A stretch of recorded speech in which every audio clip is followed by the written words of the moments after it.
Punëtorët ditën e dieshme vetëm kanë pasur një ankesë drejt zyrës së pagave, të ekonomisë së pagave, sepse nuk ka kaluar një fond i cili quhet fondi i kompensimit që ata marrin në vlerë monetare të disa zërave të kompensimit. Dhe kuptohet që ekonomisë e pagave i ka dhënë sqarimin ditën e dieshme, duke sqaruar që Tesari ka pas probleme me sistemin që quhet sistemi aftëmisit, edhe ka qenë pengesë për kalimin e kësaj pagese drejt bankës.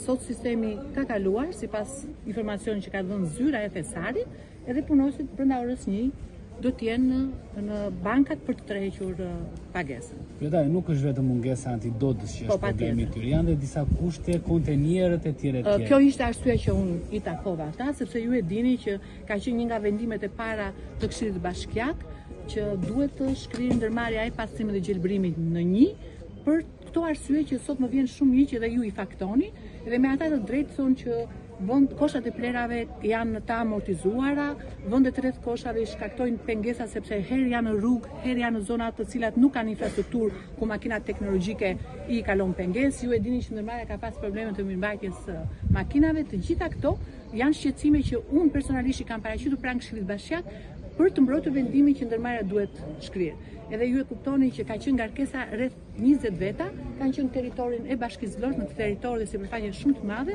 dhe binte ngarkesa në 20 veta, të cilët punonin orë pa pushim.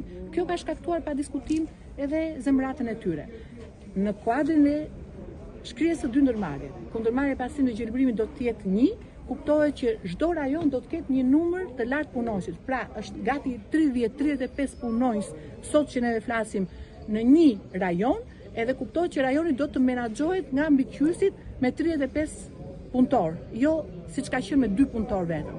Edhe rrugët shumë shpejt ne kemi bërë projektin dhe ju keni qenë prezent në Këshillin Bashkiak, që ne kemi pretenduar që me mbarimin e afatit të ujësjerësit, që zyrtarisht ata kanë njoftuar në maj mbarimin e projektit të tyre, projekt i cili menaxhohet kryesisht nga ndërmarrja e ujësierës kanalizimeve, dhe ne do të fillojmë me asfaltimet e rrugëve, duke krijuar dhe ato spotet brenda një infrastrukture, sepse me të drejtë rrugët duke qenë të dëmtuara, tërheqja e gjithë kazanëve edhe makinave teknologjike ka vështirësitë e veta. Do të ketë kontener të rinj ose do të ketë kontener të rinj.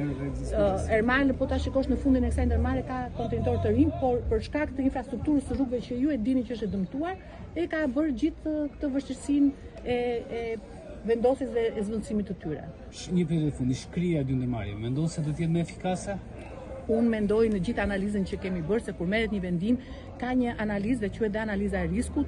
Pra, ne duhet të shikojmë rritja e burimeve zore në numër, ndryshimi komplet i infrastrukturës, ndryshimi i menaxhimit, kontrata shtesë që ka Agjencia e Mjedisit në sezonin turistik, janë të gjitha masat e marrë për të lehtësuar punonjësit. Punonjësit nuk mund të punojnë vetëm orët e natës, sepse ju e dini, keni qenë në këtë qytet, që ata pretendojnë që ne duam të punojnë vetëm natën, po ju e dini që 20 veta, duke qenë në dimër, në temperaturë -3, -4, +4, do më thënë në temperaturat të cilat e krijojnë vështirësinë, burimet njerëzore shpesh nuk e menaxhojnë dot orarin e punës dhe ti kontrollosh që ata punojnë 8 orë pune.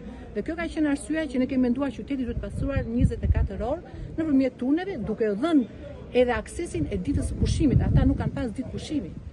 Ata kanë punuar në orë shtesë, të cilat i kanë edhe lodhur. Pra, numri i lartë u jep të drejtën e ditës së pushimit, po edhe orët e natës të jenë të ekuilibruara midis punonjësve.